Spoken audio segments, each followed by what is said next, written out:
Custo de vida, emprego e desemprego, cesta básica, tarifas públicas, salário mínimo. Agora, na Brasil Atual, a análise do DIEESE.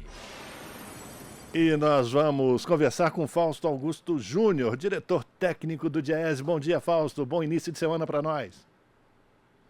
Bom dia, Rafael. Bom dia a todos.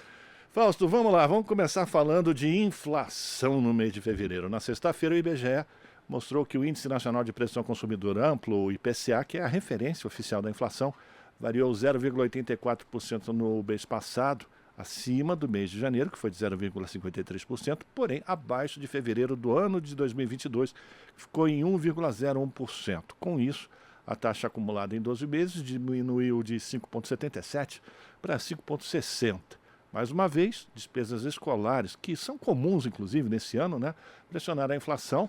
E com alta de 6,28%, esse grupo representou um impacto, só ele, de 0,35 ponto percentual na taxa do mês de fevereiro. Ou seja, cerca de 40% do índice total. Já a alimentação e bebidas subiu menos. Agora, o que chama atenção, Fausto, é que os porta-vozes do mercado financeiro já avisaram que o resultado da inflação de fevereiro não pode dar espaço para corte de juros pelo Banco Central, que na semana que vem tem reunião do Copom, Hoje, 13,75% ao ano. E vamos lembrar mais uma vez, essa meta que é perseguida pelo Banco Central de inflação é de 3,25% em 2023, com um teto de tolerância de 4,75%. Fausto, depois de eu falar esse monte de número, que avaliação você pode passar para os nossos ouvintes, sobre esse índice do mês de fevereiro? Ele é pontual, marcado exatamente por isso que eu falei, o aumento dos custos da educação, e a partir de março a gente deve ter um retorno à normalidade. Como é que você está avaliando esse início de ano nos índices de inflação? E se é importante a gente ter tanto cuidado assim com essas pequenas variações da inflação diante desses juros de 13,75% ao ano que é cobrado pelo Banco Central? Então, Rafael, acho que são questões bastante diversas, Do caso do índice que saiu agora para fevereiro, e aí, como você disse, foi puxado aí pela questão da educação, ele mostra uma inflação que está num patamar ali acima do 0,5%, ao mês. Isso a gente já vem vindo há alguns meses. De certo modo, isso vai consolidando um patamar de inflação ali na casa entre 5% e 6% nos 12 meses. Esse tem sido o nosso cenário já há algum tempo. Isso coloca para nós uma série de questões, e a principal delas é tentar observar ali o que tem significado e de onde tem vindo a questão inflacionária. Agora, temos que lembrar, chamar a atenção que a questão da inflação no Brasil, na verdade, desde o fim da pandemia, ali ao longo da própria pandemia, depois que a gente tem assistido com a guerra da Ucrânia e tudo que a gente tem visto tem a ver com uma inflação de preços, uma inflação ali ligado à produção, ligado aos valores que, de certo modo, vem se mantendo ali uma tendência de alta. Acho que essa é uma questão. No Brasil hoje nós não temos uma inflação vinculada ao consumo, ou seja, a economia não está crescendo o suficiente para que a demanda puxe os preços. Na verdade, nós temos uma inflação de custo, ou seja, de alguma forma o patamar inflacionário ele já é maior do que a gente via antes da pandemia. Isso não é um fenômeno do Brasil, isso é um fenômeno do mundo, e aí a grande questão é a manutenção não só da taxa de juros, mas inclusive da meta de inflação. A questão da meta de inflação é algo que a gente precisa conversar muito no Brasil. A ideia da meta de inflação na casa dos 3%, ela não é condizente com o momento que nós estamos vivendo. E aí nós temos um grande problema. O Banco Central independente, uma meta de inflação muito baixa, e aí o mercado fica todo agitado quando qualquer número sobe um pouco mais. E vamos olhar, comparando esse ano com o ano passado, a gente tem uma inflação, inclusive, menor do que a do ano passado para o mês de fevereiro, mas ela é uma inflação que tem um patamar aí que caminha e sinaliza para estar muito além da meta inflacionária que está definida. Então nós temos questões que precisam ser discutidas pelo Conselho Monetário Nacional, Vamos lembrar, o Conselho Monetário Nacional é composto aí pelo presidente do Banco Central, pelo ministro da Fazenda, pelo ministro do Planejamento, e de alguma forma essa é uma discussão que a gente precisa também avançar.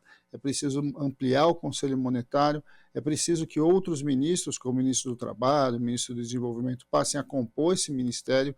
É importante que a sociedade possa ter alguma voz em relação a isso, porque, de certo modo, a definição da taxa de inflação com o Banco Central independente é fundamental. Pensar uma discussão sobre a meta é algo que precisa ser feito. A discussão hoje no Brasil de inflação está muito mais ligada a custo do que ligada ao consumo. E por que isso é importante? Porque uma inflação de custo, ela não é efetivamente controlada, ela não é atacada pela questão dos juros. Os juros, na verdade, esfria a economia, reduz o poder de compra das pessoas, reduz o crédito, e aí porque você tenha um esfriar da economia. Esfriar da economia significa maior taxa de desemprego, menor renda na vida das pessoas, menor disponibilidade de dinheiro. E por que se faz isso? Se faz isso porque você, que de alguma forma você faça com que a sociedade compre menos, a sociedade busque menos mercadorias e isso puxa o preço para baixo. Não é o que a gente está vendo, nós ainda estamos com uma taxa de desemprego alta, uma renda baixa e, de certo modo, o nosso problema é outro. E aí, esse debate da inflação precisa ser discutida de fato no que ele é. Nós temos uma inflação de custo, e essa inflação de custo precisa ser enfrentada por outras características, que é o que a gente acha que está começando a avançar agora por dentro do próprio governo. Agora, Fausto, como é que é feita essa redução? Essa reunião do Comitê de Política Monetária tem autoridade para reduzir ou para aumentar essa taxa de juros, essa meta? Por que é que ela é tão inflexível assim? Então, né, Rafael, na verdade a gente tem mais medo aí do mercado do que qualquer outra coisa. Quando o Comitê Monetário Nacional se reúne, ele vai discutir a realidade ali do que está acontecendo não só no Brasil, como no mundo, e a partir disso ele vai definir, ou define uma taxa referencial, desculpa, ele define uma meta de inflação. Quando foi estabelecido ali a autonomia do Banco Central, é bom lembrar que o Banco Central ele procura, ele tem como grande objetivo a defesa do dinheiro, a defesa do real, o controle inflacionário. Mas não só isso, ele precisa se preocupar com o crescimento econômico e com geração de emprego. E, de certo modo, é isso que o Conselho Monetário tem que fazer. Ele precisa olhar para a realidade brasileira, dentro desse cenário que nós estamos vivendo, e, de alguma forma, a partir disso, definir uma meta de inflação. Não adianta você criar uma meta de inflação que seja uma meta de inflação fictícia. E aí é o que nós estamos assistindo. Desde o governo passado, vamos lembrar que na discussão o Guedes era aí o super-ministro, e ele fez a opção por reduzir a meta de inflação. E ao reduzir a meta de inflação, você jogou aí água no moinho dos juros altos. E os juros continuam altos, e de alguma forma, a partir inclusive da fala do que a gente tem ouvido aí muito do presidente do Banco Central, isso deve continuar. Muito dificilmente você vai assistir uma redução de juros muito rápida. A sociedade está se posicionando, a sociedade está colocando essas questões, a questão dos juros voltou a ser debatida no Brasil e nós precisamos, de fato, encontrar um lugar aí de estabilidade dos nossos juros. Não faz sentido o Brasil ter a maior taxa de juros do mundo, não faz sentido o segundo colocado ser o México e ter metade da nossa taxa, é algo que a gente precisa olhar com muita tranquilidade.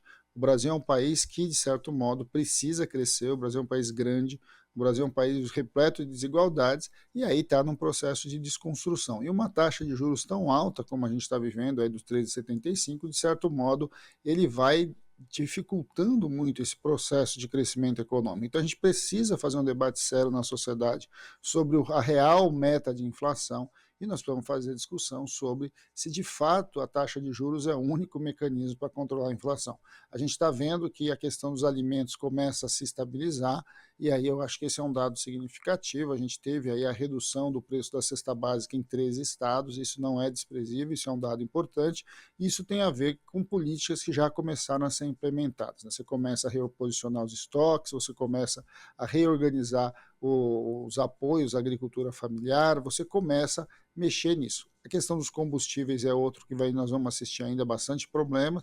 Essa inflação de fevereiro não teve ainda impactado o retorno dos impostos, de parte dos impostos para gasolina e álcool, e a gente vai ver isso ainda refletido no próximo mês. O debate de como vai ser composto e como vai ser a nova política de preço da Petrobras é algo também bastante importante para a gente assistir nos próximos meses, e de alguma forma você vai reequilibrando, vai voltando tudo a uma normalidade.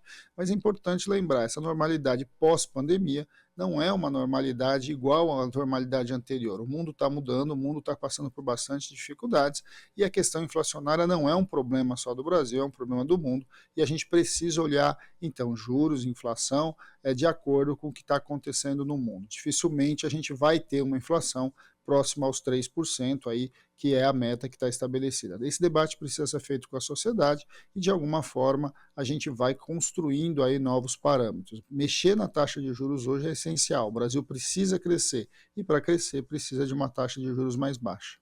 E a gente não cansa de repetir isso, né, Fausto? E a gente vai repetir mais uma vez. Você tem uma taxa de 13,75% ao ano, taxa básica de juros no Brasil, significa a transferência de recursos do governo diretamente para uma pequena parcela da população, chamada a população rentista, né? Uma pequena elite do Brasil que lucra muito com esse dinheiro. E esses recursos poderiam ser utilizados exatamente no fomento e no incentivo para a retomada do crescimento. É importante a gente sempre lembrar isso, né?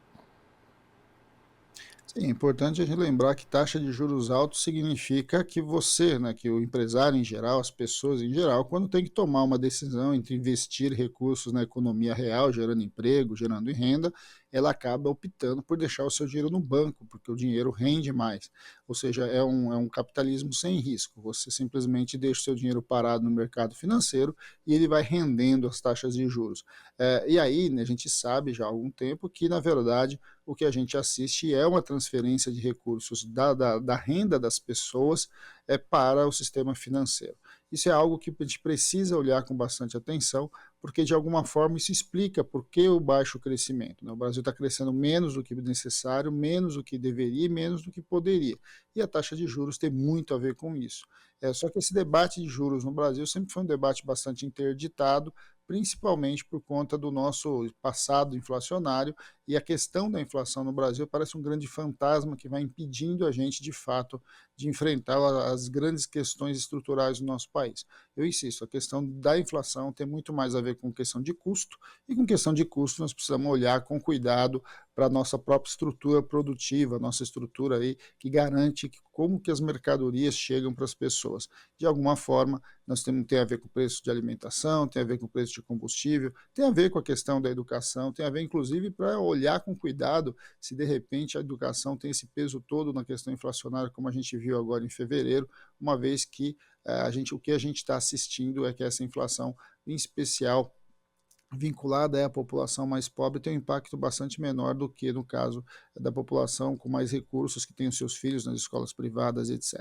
Esse debate inflacionário ele é importante nesse momento e, de alguma forma, ele vai caminhar para indicar para onde vai o nosso crescimento econômico.